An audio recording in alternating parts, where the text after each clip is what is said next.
Hello everyone, welcome to my podcast. Today's story is A Glass of Milk. Once, there was a poor boy who made a living by selling various objects from door to door. This was the way he earned money to pay for his school.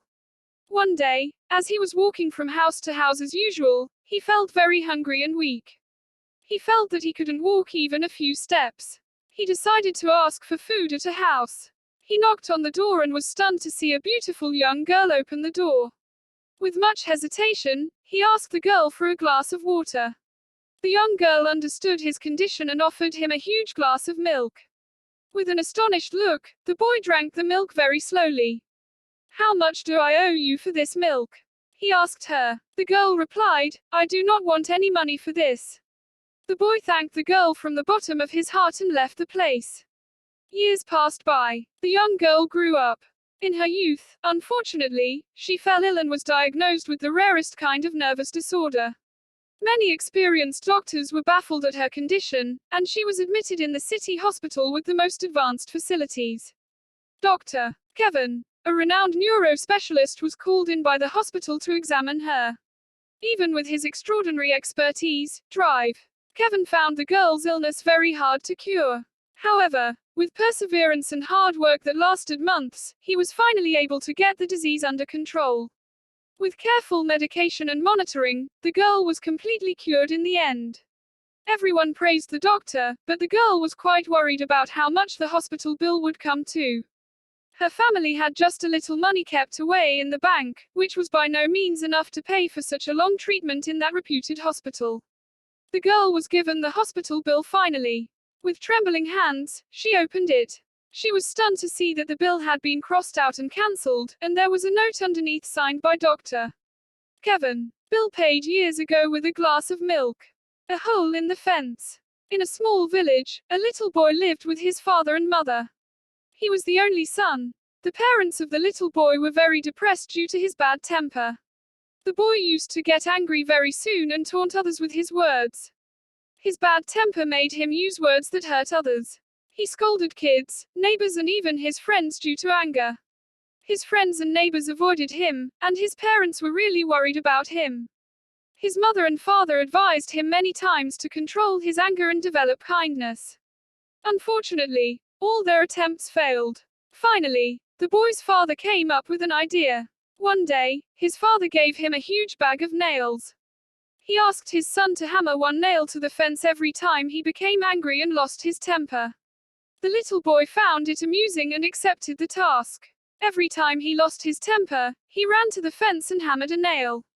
His anger drove him to hammer nails on the fence 30 times on the first day. After the next few days, the number of nails hammered on the fence was reduced to half. The little boy found it very difficult to hammer the nails and decided to control his temper. Gradually, the number of nails hammered to the fence was reduced and the day arrived when no nail was hammered. The boy did not lose his temper at all that day. For the next several days, he did not lose his temper, and so did not hammer any nail. Now, his father told him to remove the nails each time the boy controlled his anger. Several days passed and the boy was able to pull out most of the nails from the fence. However, there remained a few nails that he could not pull out. The boy told his father about it. The father appreciated him and asked him, pointing to a hole, "What do you see there?" The boy replied, "A hole in the fence." He told the boy, "The nails were your bad temper and they were hammered on people. You can remove the nails but the holes in the fence will remain. The fence will never look the same. It has scars all over. Some nails cannot even be pulled out. You can stab a man with a knife, and say sorry later, but the wound will remain there forever. Your bad temper and angry words were like that. Words are more painful than physical abuse. Use words for good purposes. Use them to grow relationships. Use them to show the love and kindness in your heart." A little friend. That was a bad day for our Mr. Lion King. During his chase to catch a rabbit, he sprang into a small bush from where he came out not with the rabbit but with a large thorn in his palm. He cried for help. He tried his best to pull out the thorn. He shook his hand, tried to pull out the thorn with his mouth, etc., but all his efforts was in vain. The thorn began to smile at Mr. Lion. Then he asked other animals for help. But they all feared the lion. So no animals came to help him. At last the lion approached the clever fox. The king asked, "Can you pull out the thorn, please? I am suffering very much with pain." The fox said, "I am not very expert in this task. But I have a little friend who is very expert in this work. I will surely ask him to help you. But I have some demands."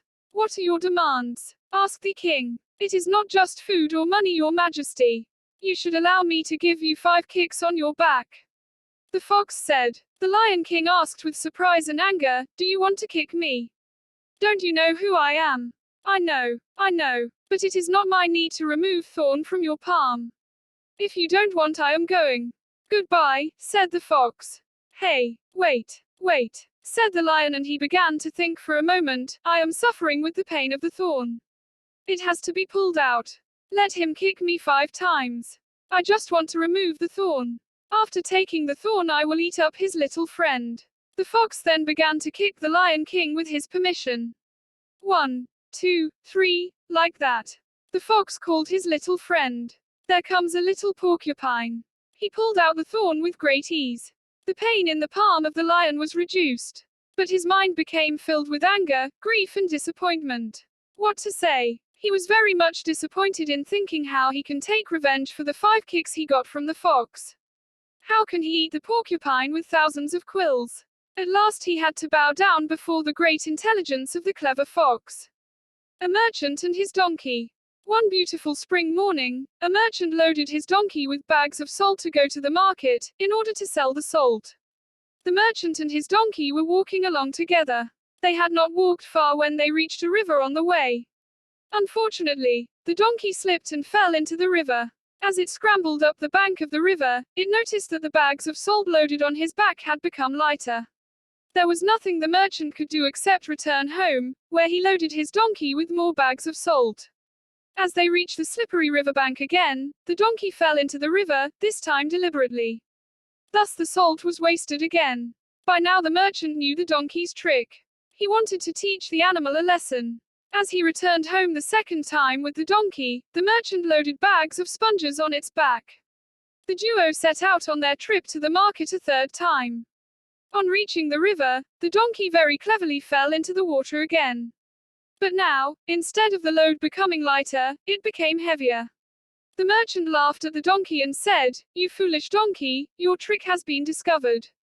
You should know that you cannot fool anyone too many times." A town mouse and a country mouse. A town mouse and a country mouse were friends. The country mouse one day invited his friend to come and see him at his home in the fields. The town mouse came and they sat down to a dinner of barleycorns and roots, the latter of which had a distinctly earthy flavor. The flavor was not much to the taste of the guest, and presently he broke out with, "My poor dear friend, you live here no better than the ants. Now, you should just see how I fare. My larder is a regular horn of plenty. You must come and stay with me, and I promise you shall live on the fat of the land." So when he returned to town, he took the country mouse with him and showed him into a larder containing flour and oatmeal and figs and honey and dates. The country mouse had never seen anything like it and sat down to enjoy the luxuries his friend provided. But before they had well begun, the door of the larder opened and someone came in. The 2 mice scampered off and hid themselves in a narrow and exceedingly uncomfortable hole. Presently, when all was quiet, they ventured out again. But someone else came in, and off they scuttled again. This was too much for the visitor. "Goodbye," said he, "I'm off. You live in the lap of luxury, I can see, but you are surrounded by dangers, whereas at home I can enjoy my simple dinner of roots and corn in peace." A town mouse and a country mouse. A town mouse and a country mouse were friends. The country mouse one day invited his friend to come and see him at his home in the fields. The town mouse came and they sat down to a dinner of barleycorns and roots, the latter of which had a distinctly earthy flavor. The flavor was not much to the taste of the guest, and presently he broke out with, "My poor dear friend, you live here no better than the ants. Now, you should just see how I fare. My larder is a regular horn of plenty. You must come and stay with me, and I promise you shall live on the fat of the land." So when he returned to town, he took the country mouse with him and showed him into a larder containing flour and oatmeal and figs and honey and dates. The country mouse had never seen anything like it and sat down to enjoy the luxuries his friend provided. But before they had well begun, the door of the larder opened and someone came in. The two mice scampered off and hid themselves in a narrow and exceedingly uncomfortable hole. Presently, when all was quiet, they ventured out again. But someone else came in, and off they scuttled again. This was too much for the visitor. "Goodbye," said he, "I'm off.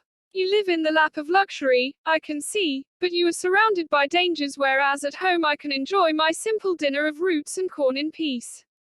Brave Emily. The girl is tucked in, safe and warm, in her bed. She falls asleep and starts to dream of weird land where no one has a name. "At least I have a name," she thinks. "My name is," but she can't remember. The girl has a name. She just needs to find it again. And so she starts a journey to find her name. The ground starts to shake. The girl sees a giant volcano.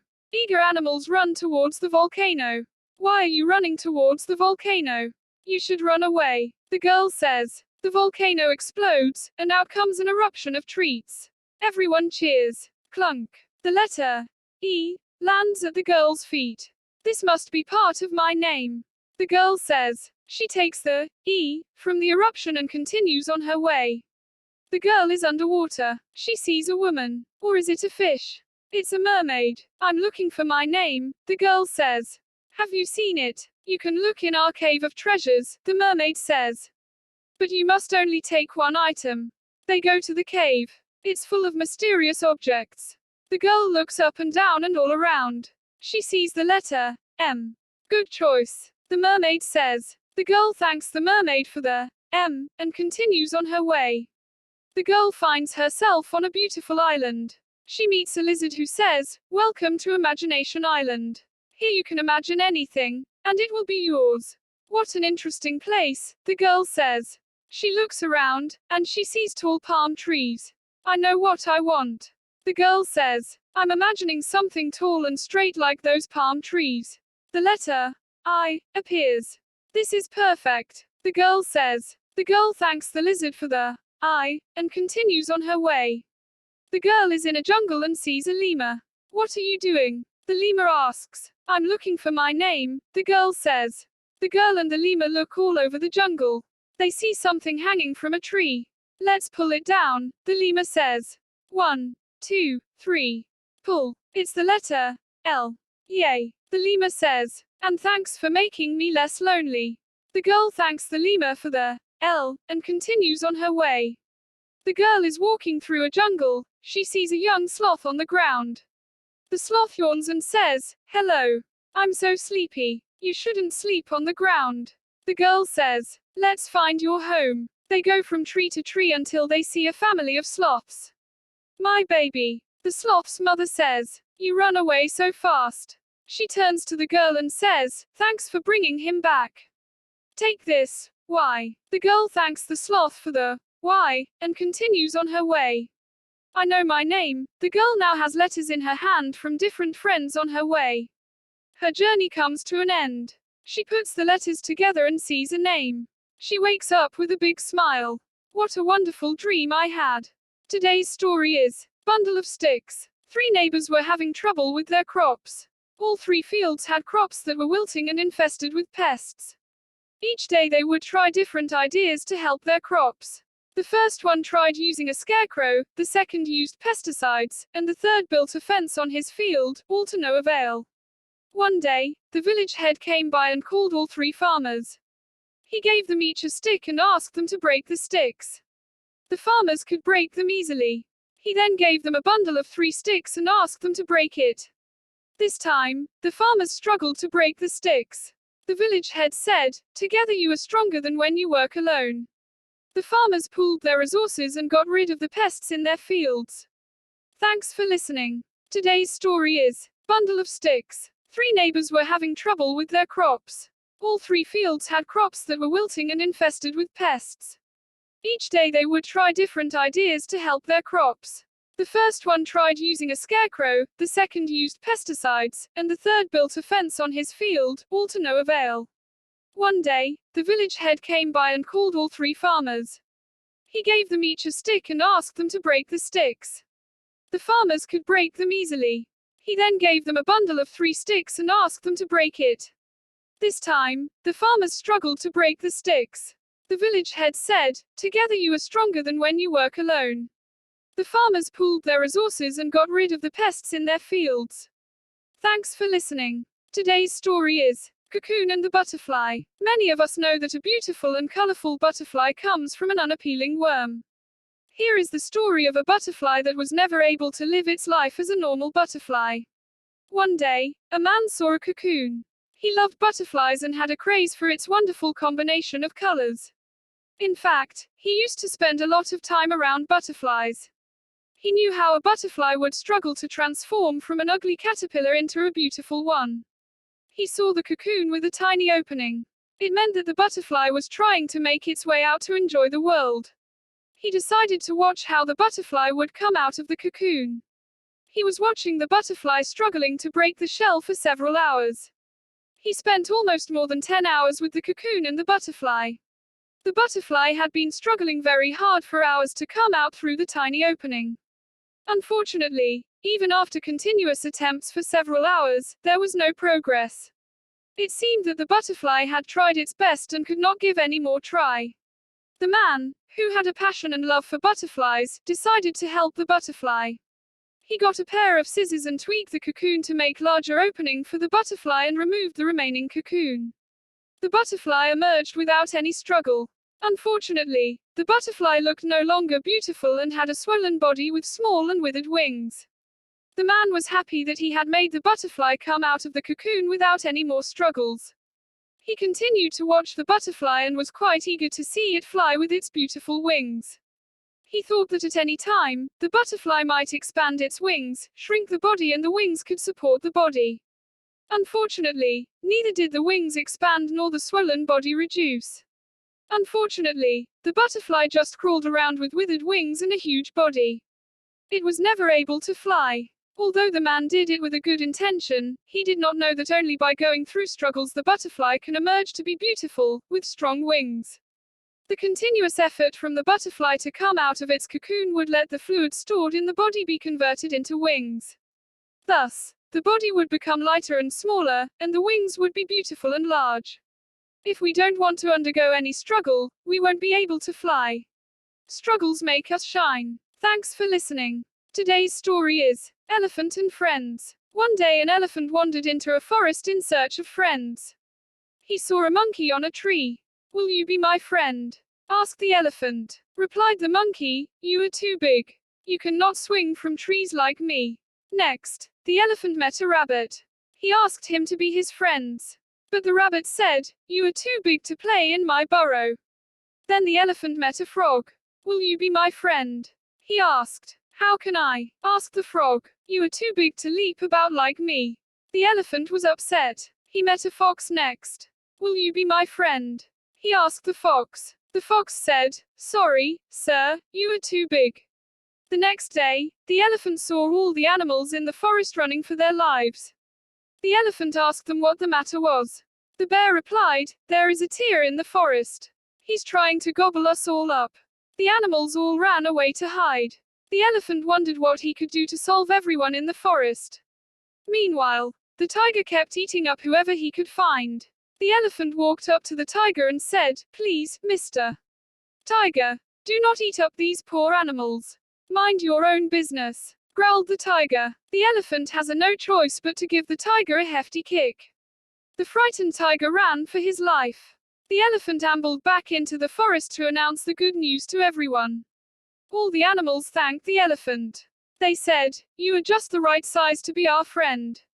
Thanks for listening. Today's story is Gold Coins and a Selfish Man. Sam was a greedy and selfish man. He always desired to have lots and lots of money and never hesitated to cheat others to make money. Also, he never wished to share anything with others. He paid very low wages to his servants. However, one day, he learned a lesson that changed his life forever. It so happened that one day, a small bag that belonged to Sam was missing. The bag had 50 gold coins in it. Sam searched high and low for the bag, but could not find it. Sam's friends and neighbors also joined in the search, but all their efforts were in vain. After a couple of days, the 10-year-old daughter of a man working for Sam found the bag. She told her father about it. Her father identified the bag as the one that was missing, and immediately decided to take it to his master. He gave the bag back to his master Sam, and asked him to check whether the bag had 50 gold coins. Sam was exultant to get the coins back, but he decided to play a trick. He shouted at his worker, "There were 75 gold coins in this bag, but you gave me only 50. Where are the other coins? You have stolen them." The worker was shocked to hear this and pleaded his innocence. Selfish and greedy, Sam did not accept the worker's story, and decided to take the issue to court. The judge heard both the sides. He questioned the daughter and the worker about the number of coins they had found in the bag, and they assured it was only 50. He cross-examined Sam, and Sam replied, "Yes, my lord, I had 75 gold coins in my bag, and they gave me only 50.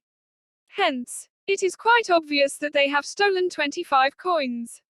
The judge then asked, "Are you sure that your bag had 75 coins?" Sam nodded vigorously. The judge then made his judgment. Since Sam lost a bag of 75 gold coins and the bag found by the girl had only 50 coins, it is obvious that the bag that was found does not belong to Sam. It was lost by someone else. If anyone finds a bag of 75 gold coins, I will declare that it belongs to Sam. As there are no complaints about the loss of 50 coins, I order the girl and his father to take those 50 coins as a token of appreciation for their honesty. Thanks for listening. Hello everyone, welcome to my podcast Life Guru. Today's story is Greedy Boy. Sam and Tom were identical twins.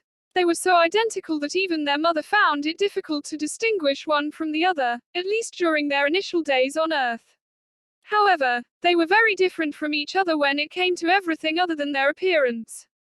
Sam had no friends, while Tom was a great friendship maker. Sam loved sweets, but Tom loved spicy food and detested sweets.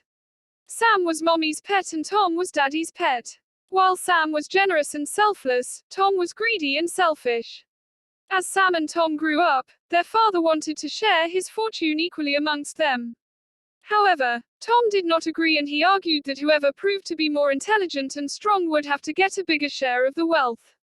Sam agreed. Their father decided to organize a competition between the two.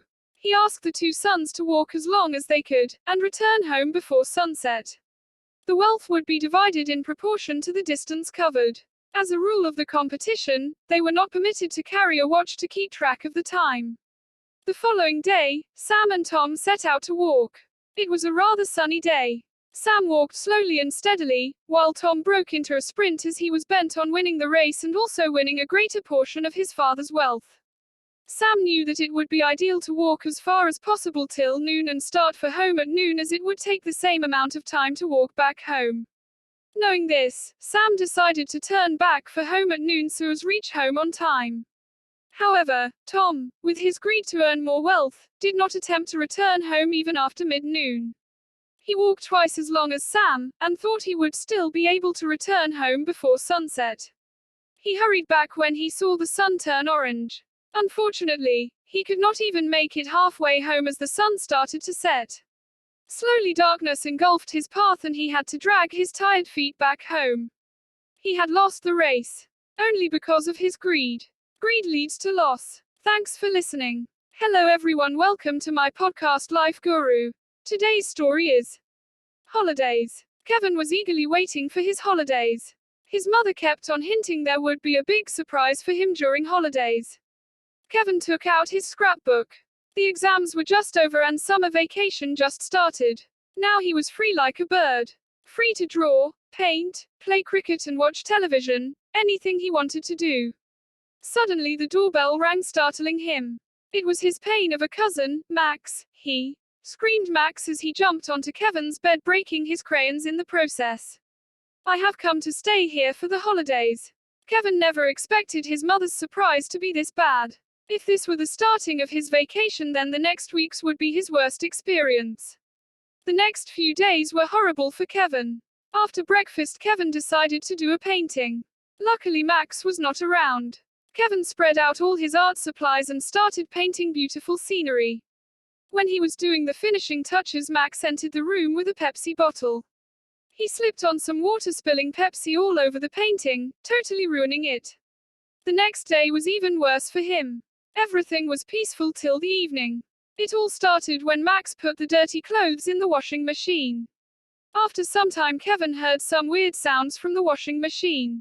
He went to investigate and later found that Max had put his best pair of shoes into the machine along with the clothes. One day Kevin was going through the newspaper when some interesting news caught his attention. He read it aloud. The world-famous philatelist Dick Brown's stamps have been stolen last week in his town. Several other stamp robberies also have taken place and police suspect that all the robberies are linked. This piece of news concluded warning all stamp collectors to keep their stamps safe. Kevin had a nice stamp collection and it was with his friend Alan. He decided to get his stamp album back as he felt it would be safer with himself. But Kevin couldn't go because his mother's friend was coming over for tea and his mother wanted him to be present at home during her friend's visit. Kevin decided to send Max to get his album. Kevin gave Max the address of Alan's and Max set off. Max soon came back with the album and when Kevin checked it he found that it was not his album and it contained valuable stamps. Actually, Max had gone to another house by mistake and he had knocked on the door but there was no response. He found the door unlocked and so he went in and found an album which resembled Kevin's and he had brought it. Kevin doubted that it might be the stolen album probably belonging to Dick Brown. Kevin contacted the police and told that he had found a valuable album. A week had passed since that incident and Kevin and Max got reward for finding Dick Brown's album. I will never be angry at Max, Kevin thought. Kevin, I was jumping on the sofa and accidentally I broke your spectacles. No one is perfect, he added before running from Kevin's clutches. Thanks for listening. Hello everyone, welcome to my podcast Life Guru. Today's story is Little Red Riding Hood. Once upon a time, there was a lovely little girl called Little Red Riding Hood. She had this name because her grandma gave her a little red hood, and she wore it every day. Her grandmother loved her very much. One day her mother said to her, "Little Red Riding Hood, please take this basket of food to your grandmother. Be careful on the way, and do not leave the path." "Don't worry, Mum, I'll be careful," said Little Red Riding Hood to her mother, and set out on the way to her grandmother's. Her grandmother lived in a village on the other side of the wood. As Little Red Riding Hood entered the wood, a wolf met her. She had never seen a wolf before, so she didn't know they were dangerous. "Good day, Little Red Riding Hood. My name is Wolf. Nice to meet you." "Hi, Wolf. Nice to meet you too. Where are you going, Little Red Riding Hood?" "To my grandmother's house." "Where does she live?" "She lives in the village on the other side of the wood over there." "It's the first house in the village," replied Little Red Riding Hood. The wolf walked next to Little Red Riding Hood, and then said, "Look at those pretty flowers. Why don't you pick some for your grandmother?" Little Red Riding Hood looked and saw all the pretty flowers. She ran off the path, and started picking a bunch of flowers for her grandmother. Meanwhile, the wolf ran straight to grandmother's house and knocked on the door. "Who's there?" "Little Red Riding Hood," replied the wolf. "I have some food for you, please open the door." Grandmother opened the door. The wolf quickly jumped in and pushed grandmother into the closet. "Help! Please let me out!" cried grandmother. "Be quiet and stay in the closet." The wolf put on grandmother's dress, cap and glasses, and got into grandmother's bed. After Little Red Riding Hood had picked a big bunch of flowers, she finally arrived at grandmother's house. She saw the open door, and called out, "Good morning." There was no answer. She slowly went into the bedroom, and saw her grandmother lying in bed, looking very strange. "Oh, grandmother," she said, "what big ears you have. All the better to hear you with, my child," was the reply. "But, grandmother, what big eyes you have," she said. "All the better to see you with, my dear," said the wolf. "But, grandmother, what large hands you have. All the better to hug you with. Oh, but, grandmother, what a terrible big mouth you have. All the better to eat you with." The wolf jumped out of bed and wanted to eat Little Red Riding Hood. She shouted loudly and tried to run away. Just then, a hunter was passing the house. He heard Little Red Riding Hood's cry and went into the house. "Go away, wolf," said the hunter. He pulled out his bow and shot the wolf. The wolf ran away, and Little Red Riding Hood and her grandmother lived happily ever after. Thanks for listening. Hello everyone, welcome to my podcast Life Guru. Today's story is Love and the Time Story. Once upon a time, there was an island where all the feelings lived: happiness, sadness, knowledge, and all the others, including love. One day it was announced to the feelings that the island would sink, so all constructed boats and left. Except for love. Love was the only one who stayed. Love wanted to hold out until the last possible moment. When the island had almost sunk, love decided to ask for help. Richness was passing by love in a grand boat. Love said, "Richness, can you take me with you?" Richness answered, "No, I can't. There is a lot of gold and silver in my boat. There is no place here for you." Love decided to ask Vanity, who was also passing by in a beautiful vessel. "Vanity, please help me." "I can't help you, love. You are all wet and might damage my boat," Vanity answered. Sadness also passed close by, so love asked, "Sadness, let me go with you." "Oh, love, I am so sad that I need to be by myself." Happiness passed by love, too, but she was so happy that she did not even hear when love called her. Suddenly, there was a voice, "Come, love, I will take you." It was an elder. So blessed and overjoyed, love even forgot to ask the elder where they were going. When they arrived at dry land, the elder went his own way. Realizing how much she owed to the elder, love asked Knowledge, another elder, "Who helped me?" "It was Time," Knowledge answered. "Time?" asked love. "But why did Time help me?" Knowledge smiled with deep wisdom and answered, "Because only Time is capable of understanding how valuable love is." Thanks for listening. Hello everyone, welcome to my podcast. Today's story is The Adventure of Leo. The boy is tucked in, safe and warm, in his bed.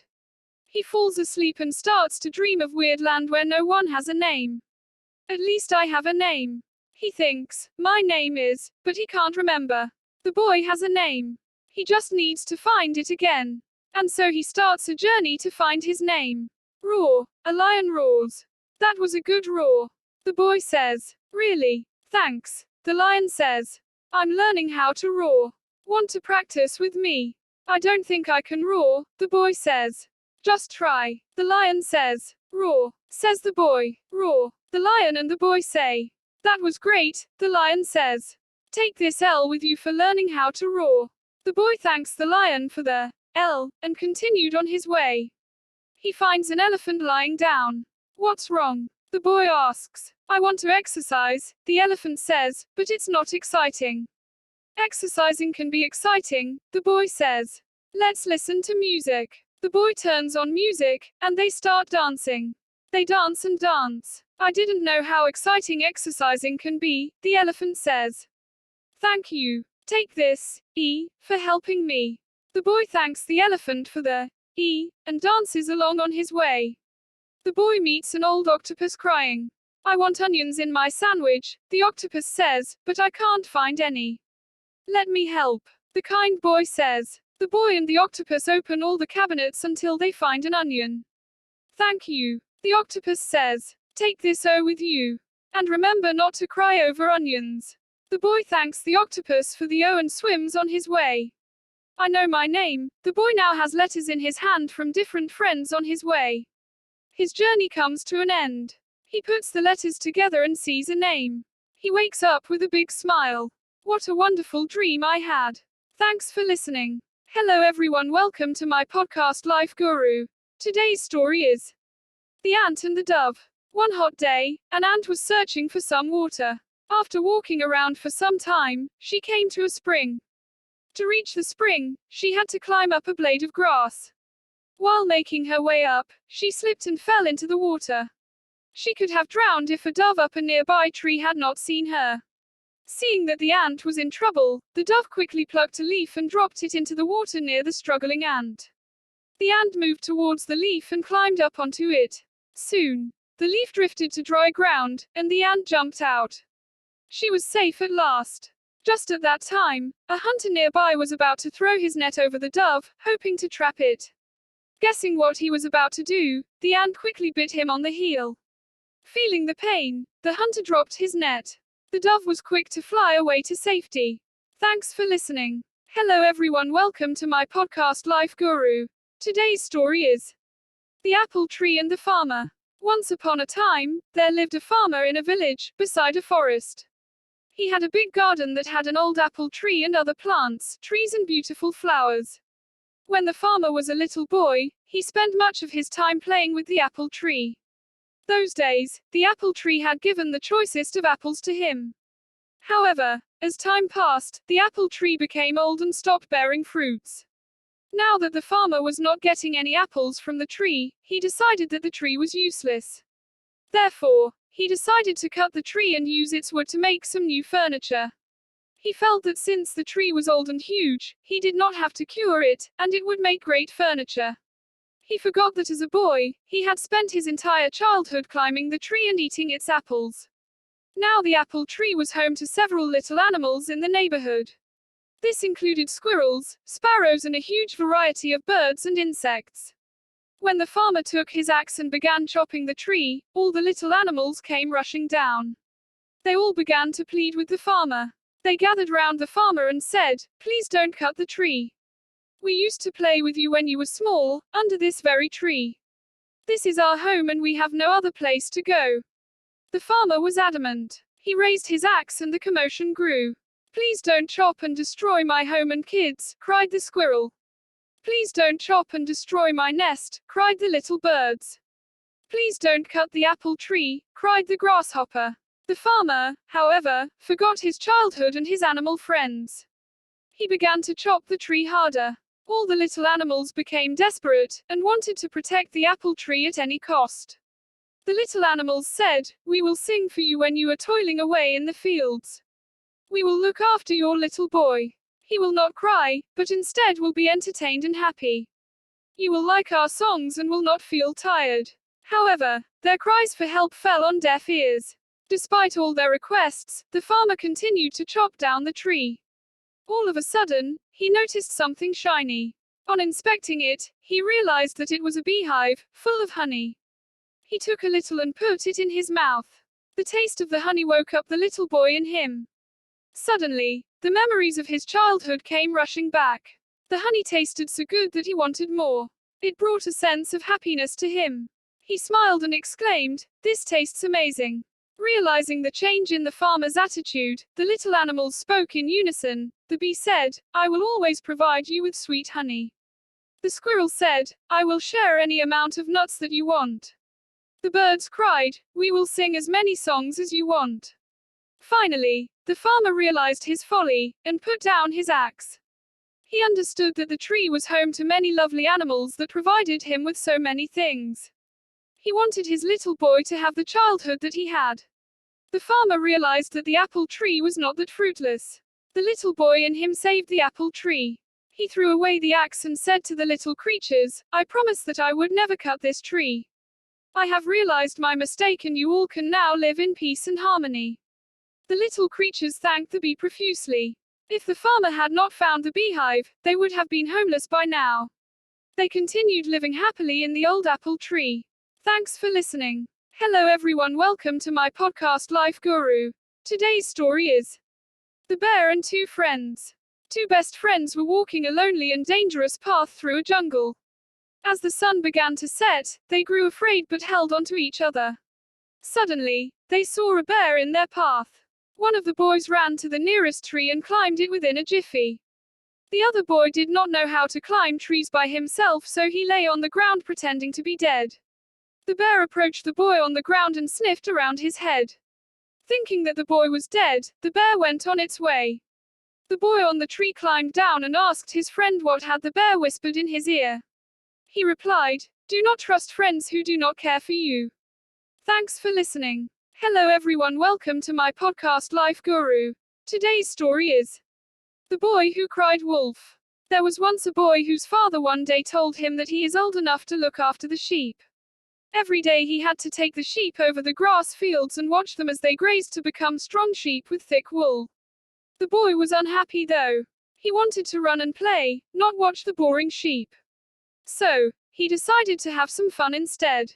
He cried, "Wolf, wolf," until the entire village came running with stones to chase away the wolf before it could eat any of the sheep. Once they saw that there was no wolf, they left muttering under their breath about how the boy was wasting their time and giving them a good fright while at it. The next day, the boy again cried, "Wolf, wolf," And the villagers again rushed to chase the wolf away. As the boy laughed at the fright he had caused, the villagers left, some angrier than the others. The third day, as the boy went up a small hill, he suddenly saw a wolf attacking his sheep. He cried as hard as he could, "Wolf! Wolf! Wolf!" But the villagers thought he was trying to fool them again and did not come to rescue the sheep. The little boy lost 3 sheep that day, all because he cried wolf too many times. Thanks for listening. Hello everyone, welcome to my podcast Life Guru. Today's story is The Candy Mountain. In a small town, very far from here, there was a poor family.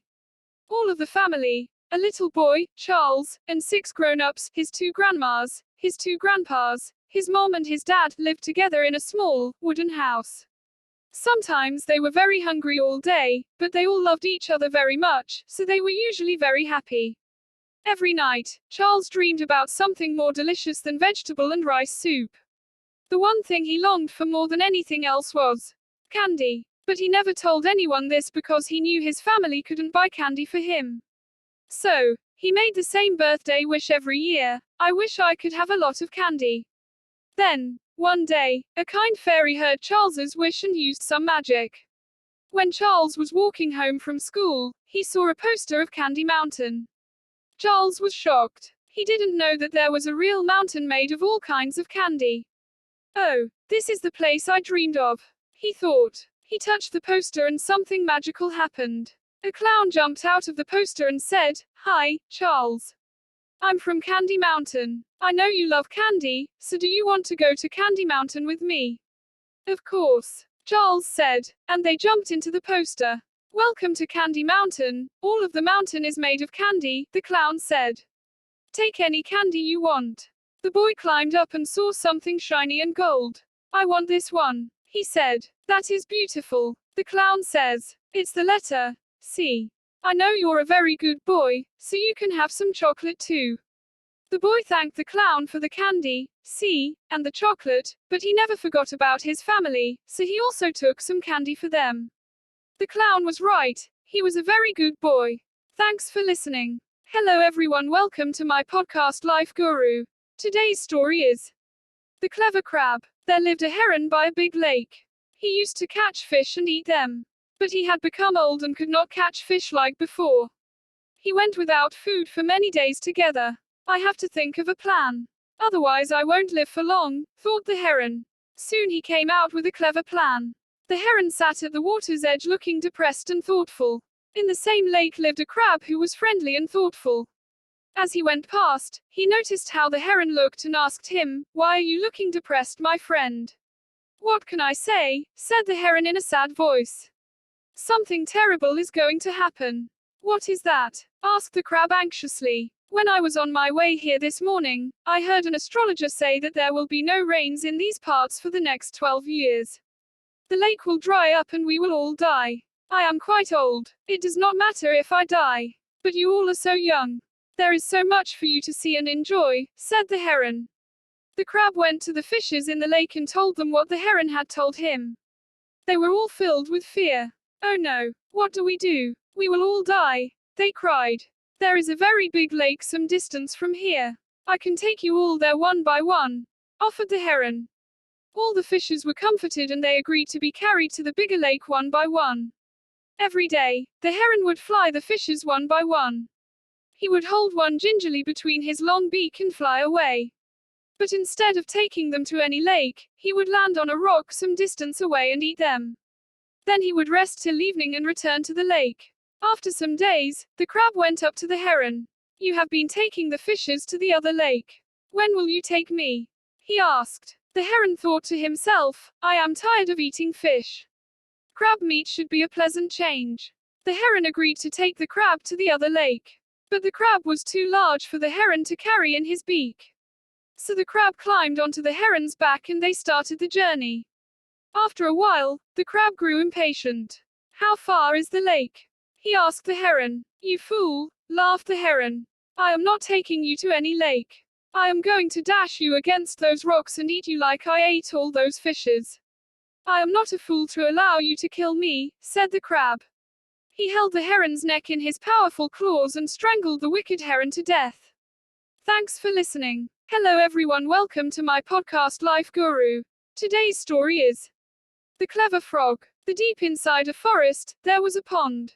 Many fishes, crabs and frogs lived in the pond. Theirs was a happy and peaceful life. Among them lived two beautiful fishes named Sahasrabuddy and Shatterbuddy. They were bigger than the other fishes in the pond. They were very proud of the good looks and intelligence. In the same pond lived a frog with his wife. His name was Echebuddy. The fishes and frogs were good friends. They all led an undisturbed life. But one day two fishermen, returning from the river in the forest after fishing, came across the pond. It was late in the evening and as usual all the fishes and frogs were at play. Sahasrabuddy, Shatterbuddy, Echebuddy and many others joined the game. They leaped high into the air and chased each other. Seeing the beautiful scene, the fishermen were amazed and stopped in their tracks. "How beautiful they look," said one fisherman. "Yes, and so many of them too," replied the other. "The pond does not look very deep," said the first fisherman. "Let us catch some of them. It is already very late and we have a heavy load to carry a long way." "Let's come back tomorrow," suggested the other fisherman. Echebuddy turned to the others in the pond and said, "Did you not hear what the fisherman said? We must leave this pond for a safer place. Just because two fishermen said they would come back to catch us tomorrow, you want us to leave our home and flee. For all we know, they might not come back," said Sahasrabuddy. "Even if they come back to catch us, I know 1,000 tricks to get away. And even if your 1,000 ways fail, I know another 100 ways to escape," said Shatterbuddy. "We will not let two fishermen scare us away from our meal." All the others in the pond agreed with them. "Well, I know only one trick," said Echebuddy. "To leave the place before danger strikes." Echebuddy and his wife left the pond in search of a safer place. All the fishes, crabs and frogs laughed at them as they left. The next day the fishermen returned to the pond and cast their net. "Ouch! This net is too thick for me to bite through," cried Sahasrabuddy. "For me too," cried Shatterbuddy. "Only if I could get out, I could do something." "We should have listened to Echebuddy," cried a fish. "Now we are all doomed." The fishermen caught them all and put all the fishes, frogs and crabs into a big basket and took them away. Echebuddy, hiding behind a boulder with his wife, turned to her and said, "If I had not acted in time, we would also be in that basket with the others." Thanks for listening. Hello everyone, welcome to my podcast Life Guru. Today's story is The Crane and the Snake. In a forest close to the river bank near lived a crane with his wife. They were very unhappy. Every time the wife laid eggs in their nest, a big black cobra who lived in a hollow in the tree would eat him up. The crane had a friend, the crab. He went to his friend the crab and shared his misery. "I feel so hopeless. That sneaking thief has eaten our eggs again," complained the crane angrily. "Don't worry," said the crab comfortingly. "You need not be hopeless when you have a friend like me. We will come up with a solution." The crab sat to think of a plan. Suddenly he jumped up and rushed to the crane. "Friend, I have a wonderful plan," said the crab and whispered something into the crane's car. The crane flew back to his nest and told his wife all about the crab's plan. He was very excited. "Are you sure this will work?" asked the wife. "I hope we are not making a mistake. Think twice before going ahead with the plan." But the crane was eager to try out the plan. The crane flew down to the river bank and began to fish. He caught several little fishes and went down to the hole in which a mongoose lived. He dropped a fish at the mouth of the hole. Then he took another fish and dropped it a little further away from the first one. Repeating this, he made a trail of fishes leading to the tree where his nest was. The mongoose smelled the fish and came out of the hole. "Ah, a fish!" exclaimed the mongoose joyfully and quickly ate it up. He then followed the trail of fishes. As he neared the tree where the cranes and the snake lived, the trail ended. Finding no more fishes, he looked around. Suddenly he came across the black cobra at the foot of the tree. Seeing the mongoose, the cobra fought for his life.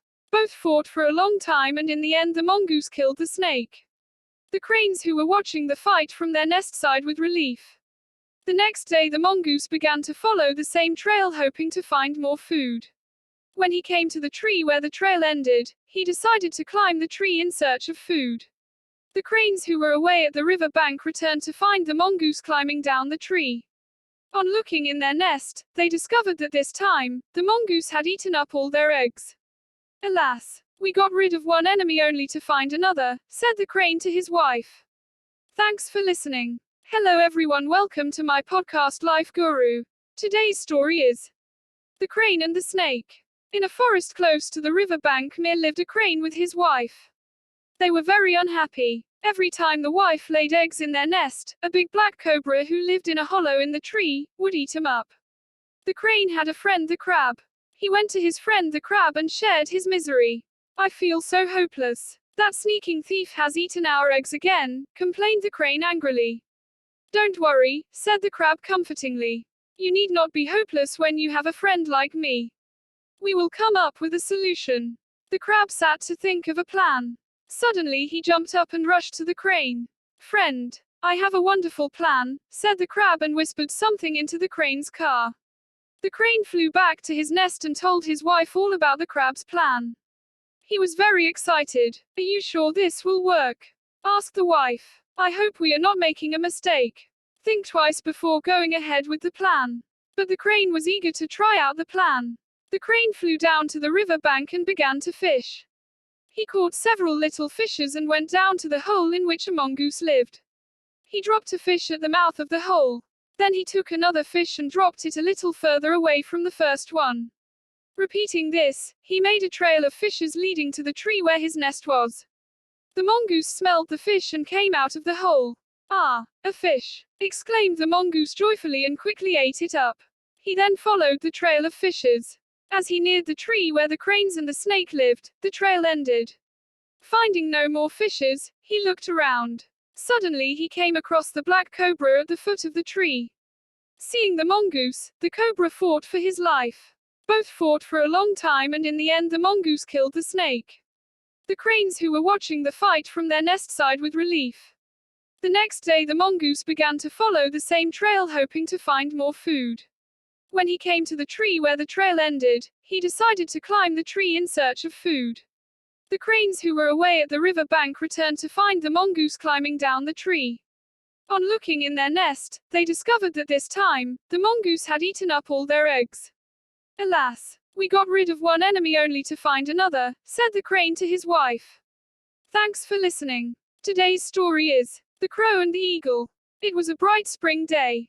The sun was high in the blue sky. A herd of sheep was grazing contentedly on the hillside. The little lambs with their soft white coats and curly tails were playing among themselves. The shepherd, seeing that his flock was safe and happy, had fallen asleep under the spreading branches of a large old tree. Suddenly an eagle swooped down from the sky. It pounced on a little lamb and carried it off so swiftly that none of the other lambs even had the time to bleat. The sleeping shepherd heard nothing. A crow was sitting on the tree under which the shepherd lay asleep.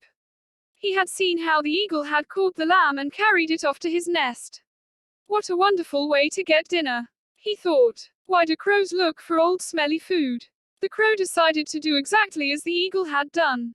It had looked easy enough. All he had to do was to decide which sheep he wanted, swoop down upon it, hold it as firmly as he could in his claws and fly off with it. Easy. If the eagle could do it, then so could he. The crow looked down at the flock of sheep to decide which sheep he wanted. Just below the tree, by the shepherd, a big, old ram was grazing. He had curling horns and a thick heavy fleece. Aha! He should be a good meal for me, thought the crow greedily. He was very hungry and the thought of a large juicy ram for lunch made his mouth water. The crow swooped silently and swiftly down onto the ram, just as he had seen the eagle do, and grasped it firmly by its fleece. And now to fly off with it to my nest, said the crow to himself. He flapped his wings with all his strength, but could not lift the ram. The ram was large. He was much too heavy for the crow to carry. The crow tried again and again, but without success. The ram felled the crow on its back and was most annoyed. Just what do you think you are doing, you pesky bird? He snapped, glaring at him over his shoulder. The crow flapped harder still, trying to carry the ram away. Now stop that, cried the ram. Go away, shoo, leave me in peace. He jumped and bucked and tried to shake the crow off his back. Oh, thought the crow, alarmed at the ram's fierce antics. Maybe this wasn't such a good idea after all. Perhaps I should look for my dinner somewhere else. I had better let the ram be. The crow tried to fly away, but he found he could not move. His claws were caught in the ram's thick fleece.